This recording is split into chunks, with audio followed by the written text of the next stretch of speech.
Hello everyone, welcome back to your own YouTube channel first flight. दोस्तों, आज हम करेंगे BA program first year second semester के अंतर्गत जी हिंदी भाषा और साहित्य में यूनिट सेकंड, जिसका नाम है हिंदी साहित्य का इतिहास आदिकाल। इसमें हम सबसे पहले आदिकाल करेंगे और फिर हम इसमें मध्यकाल करेंगे। तो सबसे पहले हम देखते हैं कि आदिकाल कब से कब तक चला।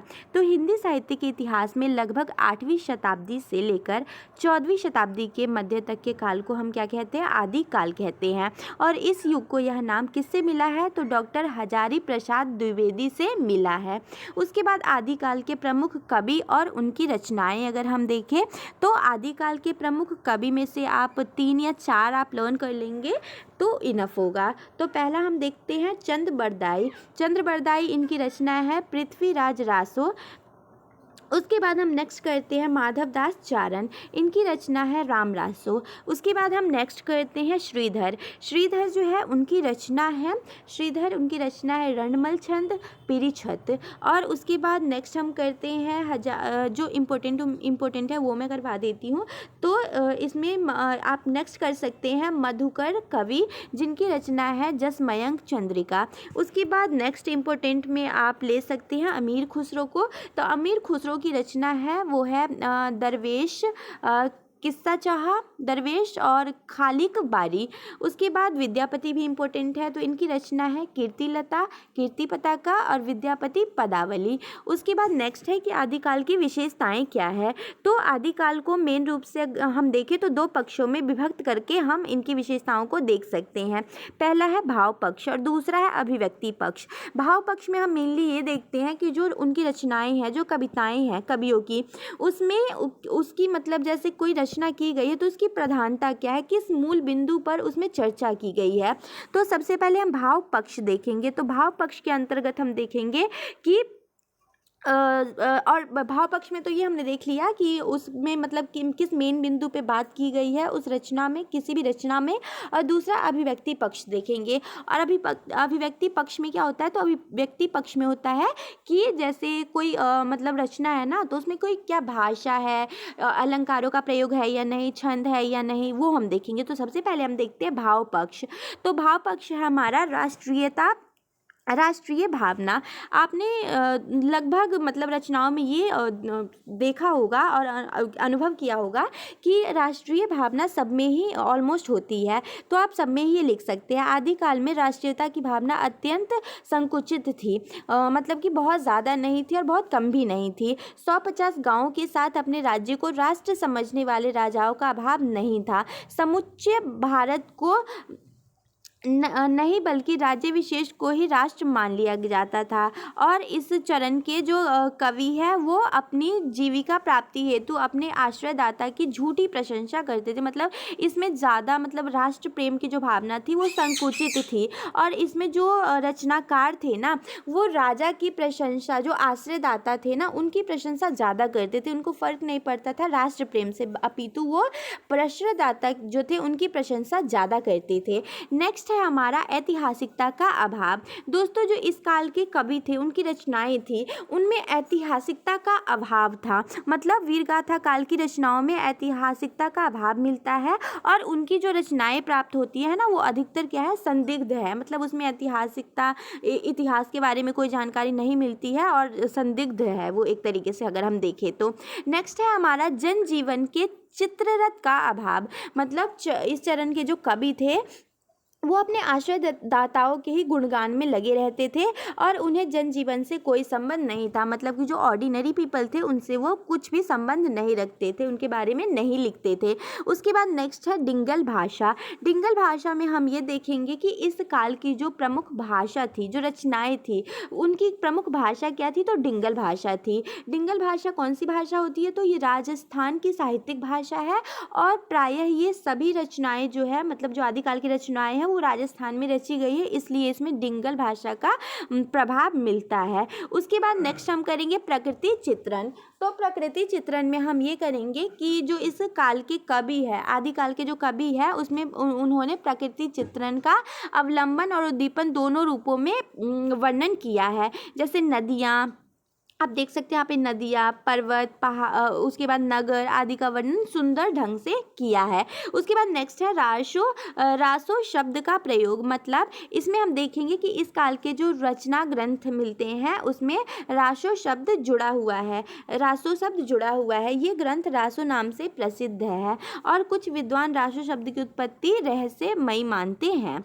उसके बाद नेक्स्ट, ये इतना इंपॉर्टेंट नहीं रासो वाला, तो ये आप स्किप कर सकते हैं। उसके बाद नेक्स्ट है हमारा युद्ध वर्णन में संजीवता। मतलब इस काल के आदिकाल की जो रचनाएं हैं उसमें युद्ध वर्णन भी मिलता है। रासो ग्रंथों में किए गए युद्ध वर्णन संजीव प्रतीत होते हैं।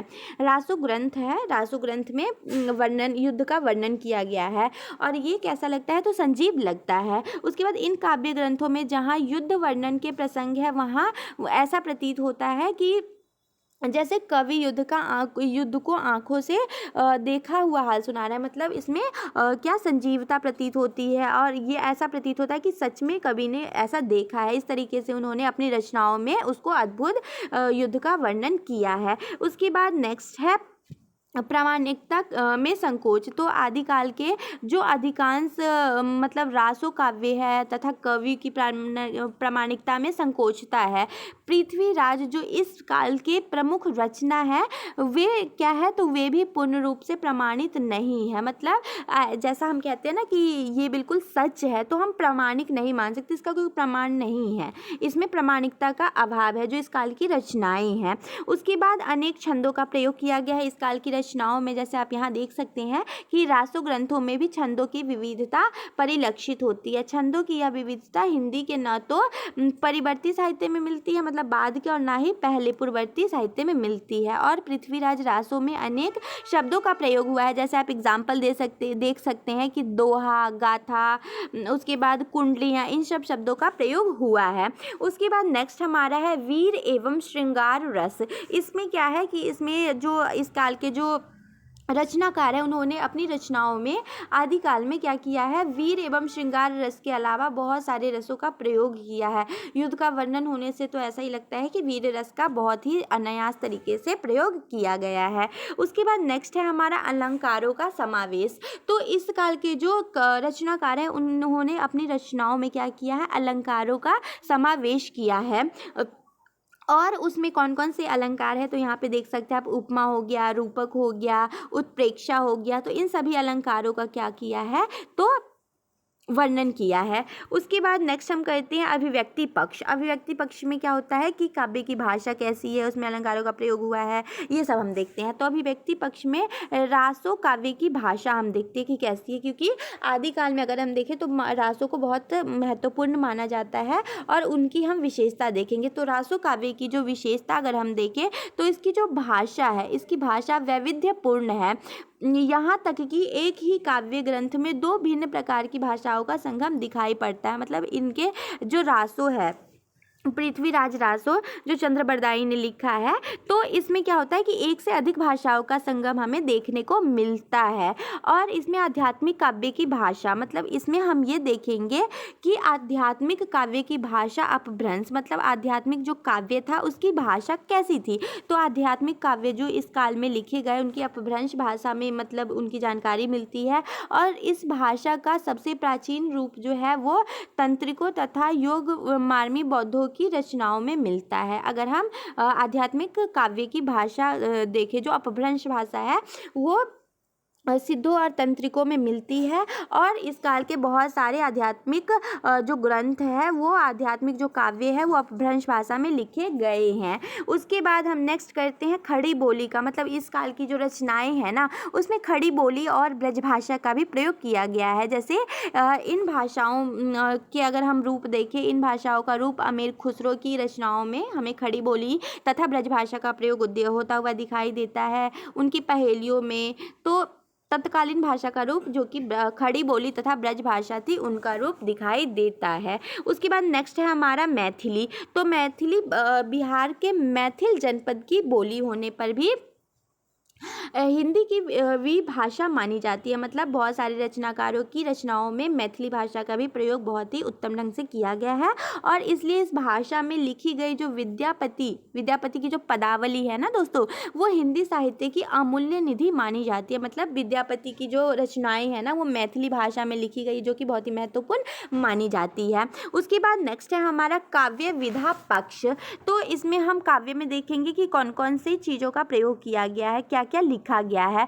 तो काव्य में आप देख सकते हैं यहाँ पे कि एक तो मुक्तक लिखा गया है। मुक्तक में हम क्या क्या देखते हैं, तो दोहा हो गया, गद्यपद हो गया, उसके बाद नीति हो गया, प्रशस्ति स्रोत हो गया। तो ये सारी चीज़ें लिखी गई है। उसके बाद हम देखते हैं गीति नाट्य। गीति नाट्य में देखते हैं कि कौन कौन सी रचनाएं हुई है, तो फागु, रास, चरचुरी, ये सारी रचनाएं गीति नाट्य आप लिख सकते हैं। उसके बाद नेक्स्ट है हमारा लोक काव्य रूप। लोक काव्य रूप में आप लिख सकते हैं कि इसमें कौन कौन सी रचनाएं लिखी गई, तो प्रश्नोत्तरी लिखी गई, गोष्ठी लिखी गई, ककहारा लिखी गई, 12 मासा लिखी गई। ये सारे लोक काव्य के रूप माने जाते हैं। जैसे आप उदाहरण देख सकते हैं, तो पृथ्वीराज रासो, परमल मतलब ये सारे कवि है। खुमान रासो, ठीक है, तो ये सारे विद्यापति, तो ये कवि है जो लोक काव्य के रूप में प्रचलित है। उसके बाद हम देखते हैं मध्यकाल। मध्यकाल में क्या हुआ था, तो मध्यकाल को हम पूर्ण रूप से अगर देखें मेनली तो दो भागों में डिवाइड किया गया है। पहला तो है भक्ति काल और दूसरा हमारा है रीति काल। भक्ति काल को हम कहीं कहीं तो आप देखेंगे कि 1375 लिखा हुआ है, 1375 से लेकर 1700 ईस्वी तक का, और कहीं कहीं आप देखेंगे कि 1350 भी लिखा हुआ है। तो आप दोनों में से कोई भी लिख सकते हैं, डेट वेरी कर सकती है। तो यहाँ पे हम देखेंगे सबसे पहले कि भक्ति काल क्या होता है। तो भक्ति काल का टाइम पीरियड हम अगर देखें तो मेन रूप से इसका जो टाइम पीरियड है वो 1350 से 1650 ईस्वी माना जाता है। और ये जो है भक्ति काल, वो हिंदी साहित्य का स्वर्ण युग कहा जाता है। अगर हम एक मतलब इतिहासकार के हिसाब से देखें, भाषाविद के हिसाब से देखिए, तो जॉर्ज गियर्सन है जिन्होंने भक्ति काल के उदय के बारे में सबसे पहले क्या किया है, अपना मत व्यक्त किया है और इसे ईसाइयत की देन माना है। किसने? गियर्सन ने माना है ईसाइयत की देन। उसके बाद नेक्स्ट करते हैं कि भक्ति काल को मेनली कितने भागों में डिवाइड किया गया है, तो 4 भागों में डिवाइड किया गया है। पहला अगर हम देखें तो पहला हमारा हो जाएगा संत काव्य, दूसरा सूफी काव्य, तीसरा हो जाएगा हमारा कृष्ण भक्ति काव्य, चौथा हो जाएगा हमारा राम भक्ति काव्य। तो सबसे पहले हम देखते हैं कि भक्ति काव्य के प्रमुख कवि कौन कौन से थे और उनकी रचनाएं कौन कौन सी थी। तो यहाँ पे आप देख सकते हैं, तो पहले हमारे हो जाएंगे कवि। अगर हम देखें तो कबीरदास ने कौन सी रचना की है, तो बीजक की है। उसके बाद रैदास हो जाएंगे, रैदास ने कौन सी लिखी है, तो बानी लिखी है। उसके बाद सुंदरदास हो जाएंगे, सुंदरदास ने कौन सी रचना की है, तो सुंदर विलाप की है। उसके बाद नानक देव हो जाएंगे जिन्होंने ग्रंथ साहिब की रचना की है। तो आप 2 लिख सकते हैं, इनफ होगा। उसके बाद नेक्स्ट करते हैं हम सूफी काव्य में अगर हम देखें तो कवि मंझन हो जाएंगे और इनकी रचना हो जाएगी मधुमालती। उसके बाद दूसरा हो जाएंगे उस्मान और इनकी रचना हो जाएगी चित्रावती। तीसरे जायसी और इनकी पद्मावत लिख लीजिएगा। चौथे हो जाएंगे आलम और इनके माधवा नल या काम कंदला लिख लीजिएगा। उसके बाद नेक्स्ट है हमारे कृष्ण भक्ति के काव्य। तो इनके प्रमुख कवि अगर हम देखें तो सूरदास, इनकी रचना सूरसागर है, सूरसावली है। ध्रुवदास देखेंगे तो इनकी रचना है भक्त नामावली और रसलावनी। उसके बाद मीराबाई को देखें तो नरसिंह जी का मायरा और गीत गोविंद इनकी रचना है। रस खान को अगर हम देखें तो प्रेम वाटिका और दान लीला इनकी रचना है। उसके बाद राम भक्ति के प्रमुख रचनाकार मतलब कवि और दूसरे देखते हैं उनकी रचनाएं, तो रामानंद है, उनकी रचनाएं क्या है, तो राम आरती है। तुलसीदास है दूसरे कवि, तो उनकी रचना है रामचरितमानस और गीतावली। तीसरे है केशव दास, उनकी रचना है रामचंद्रिका। और चौथे है नरहरिदास, उनकी रचना है परुशेर रामायण। उसके बाद हम नेक्स्ट करते हैं, तो नेक्स्ट है हमारा भक्ति काल की विशेषताएं कौन कौन सी है। तो पहला तो हम भाव पक्ष देखेंगे कि इनमें कौन कौन सी जो मतलब रचनाएं की गई उनमें किस चीज़ की प्रधानता थी। तो फर्स्ट तो हमारा ईश्वर के प्रति प्रेम है। इसमें हम ये देखते हैं कि भक्त कवियों ने क्या की थी, तो भक्त कवियों ने अपनी रचनाओं के माध्यम से यह स्पष्ट रूप से कहा है कि ईश्वर के प्रति प्रेम ही भक्त की पहचान है। चाहे वो निर्गुण के हो, चाहे वो भगवान की मूर्ति प्रतिमा की पूजा करते हो, चाहे वो सगुण हो। मतलब नहीं करते हो मूर्ति, निर्गुण में मूर्ति की पूजा नहीं करते हो और सगुण में मूर्ति की पूजा करते हो। तो दोनों ही क्या है, समान है। तो ईश्वर के प्रति इसमें बहुत ज़्यादा प्रेम प्रतिष्ठा दिखाया गया है। उसके बाद नेक्स्ट है हमारा कि गुरु महिमा एवं नाम स्मरण। तो इसमें क्या है कि सभी भक्त कवियों ने गुरु की महिमा को एक साथ स्वीकारा है। वैदिक काल में चली आ रही अगर परंपरा के अनुसार देखें तो चाहे बौद्ध साधक हो या जैन साधक हो या गुरु कोई भी हो, मतलब बौद्ध हो या जैन हो, उन सब में गुरु की महिमा को स्वीकारा गया है। उसके बाद अगर हम देखें तो इनमें जो कवि है गुरु को ईश्वर से भी क्या किया है, अधिक महत्व दिया है, क्योंकि ईश्वर तक पहुंचने की राह बताने वाला कौन होता है, तो गुरु होता है। क्योंकि आप यहाँ पे एक एग्जाम्पल दे सकते हैं कि कबीर कहते हैं कि गुरु गोविंद दोऊ खड़े काके लागू पाए, बलिहारी गुरु आपने जो गोविंद दियो बताए। मतलब कि गुरु इसमें भक्त होते हैं और दूसरा एक गुरु और एक भगवान होते हैं, गोविंद होते हैं। तो वो जो भक्त होता है वो कंफ्यूज होता है कि मैं किसको पहले नमस्कार करूं। तो जो गुरु होते हैं वो बताते हैं कि ये मतलब गोविंद है, इनको पहले नमस्कार करो। तो इसलिए ऐसा कबीरदास जी ने लिखा है। उसके बाद नेक्स्ट है हमारा शास्त्र ज्ञान की अनावश्यकता। मतलब इसमें क्या है कि भक्त कवियों ने भक्ति में शास्त्र ज्ञान और पांडित्य की अनावश्यकता को मतलब आवश्यकता को इनकार किया है। उनके अनुसार ये कहा गया है ना कि शास्त्र ज्ञान और पांडित्य क्या करते हैं, तो भक्ति की राह में रोड़ा ही अटकाते हैं। मतलब ऐसा नहीं है कि एक अच्छे भक्त के गुण होने चाहिए इंसान, मतलब मनुष्य में, ना कि शास्त्र ज्ञान मतलब इतना आवश्यक नहीं होना है, मतलब इन्होंने माना है इनके अनुसार अगर हम कहें तो। उसके बाद नेक्स्ट है समानता का भाव। तो समानता के भाव में हम देखेंगे कि भक्ति के मार्ग में सांसारिक भेदभाव का स्थान नहीं है। भक्ति का आधार ही समानता है। भक्ति का आधार क्या है, समानता है। उन्होंने कौन से ने, तो भक्त कवियों ने क्या बोला है, तो व्यक्ति समाज की इकाई के रूप में है और एक एक कर क्या करना है, तो व्यक्ति के चरित्र से, एक एक व्यक्ति के क्या होता है, एक एक व्यक्ति के चरित्र से समाज के चरित्र का निर्माण होता है। और समाज की एक रूपता तभी संभव है जब जाति, वर्ण और वर्ग भेद ना हो समाज में। उसके बाद नेक्स्ट है हमारा रूढ़ियों और आडंबरों का विरोध। तो जितने भी ये भक्त कवि हुए हैं उन्होंने क्या किया है, तो इन्होंने विकृत करने वाली रूढ़ियों, पाखंडों, रीति रिवाजों और मिथ्या आडंबरों का विरोध किया है और जनता में विद्रोह की भावना उत्पन्न की है। उन्होंने मूर्ति पूजा, धर्म के नाम पर की जाने वाली हिंसा या तीर्थ या नमाज आदि का क्या किया है, विरोध किया है। उन्होंने बाहरी आडंबरों का विरोध किया है। उसके बाद हम नेक्स्ट कला पक्ष देखते हैं। तो कला पक्ष में सबसे पहले भाषा देखेंगे। तो भाषा कैसी है आदिकाल के कवि की रचनाओं में, तो निर्गुण कवियों की भाषा सधुक्कड़ी अथवा पंचमेली है। उनमें प्रायः कौन कौन सी भाषाओं का प्रयोग है, तो ब्रज है, पूर्वी हिंदी है, राजस्थानी है, खड़ी बोली है और पंजाबी है, इसलिए इनको पंचमेली कहते हैं। और उसके बाद सूफी काव्यों की जो भाषा है वो ठेठ अवधी है। कृष्ण भक्त कवियों ने प्रमुख रूप से ब्रज भाषा का प्रयोग किया है क्योंकि वो ब्रजभाषी थे। उसके बाद हम देखते हैं नेक्स्ट कि हमारा छंद है। तो छंद में संत कवियों की रचनाएं अधिकतर दोहा अथवा पदों में मिलता है। कहीं कहीं कवित, सवैया, चौपाई, सार छंद भी मिलते हैं। कृष्ण भक्ति काव्य में छंद की दृष्टि से अधिकतर पदों का ही प्रयोग किया गया है। उसके बाद हम देखते हैं कि जो ये आदिकालीन कवि थे उन्होंने अपनी रचनाओं में अलंकारों को भी समाहित किया है। संतों का काव्य अलंकारहीन नहीं है, किंतु उन्होंने अलंकारों का सहज प्रयोग किया है। उन्होंने मेनली कौन कौन से अलंकारों का प्रयोग किया है, तो उन्होंने उपमा का किया है, उत्प्रेक्षा का। उन्होंने अनुप्रास, श्लेष आदि जैसे अलंकार, शब्द अलंकारों को छोड़ दिया है और संतों ने अपने काव्य में उपमा हो गया, उत्प्रेक्षा हो गया, रूपक हो गया, इन सभी अलंकारों का प्रयोग किया है। उसके बाद नेक्स्ट है हमारा रीतिकाल। तो रीतिकाल कब से कब तक चला, तो रीतिकाल का जो समय पीरियड है वो उत्तर मध्यकाल में माना जाता है, मतलब 1700 से 1850 माना जाता है, जिसमें सामान्य रूप से श्रृंगार परक ग्रंथों की रचना हुई और आचार्य विश्वनाथ ने ने रीतिकाल को 3 भागों में बांटा है।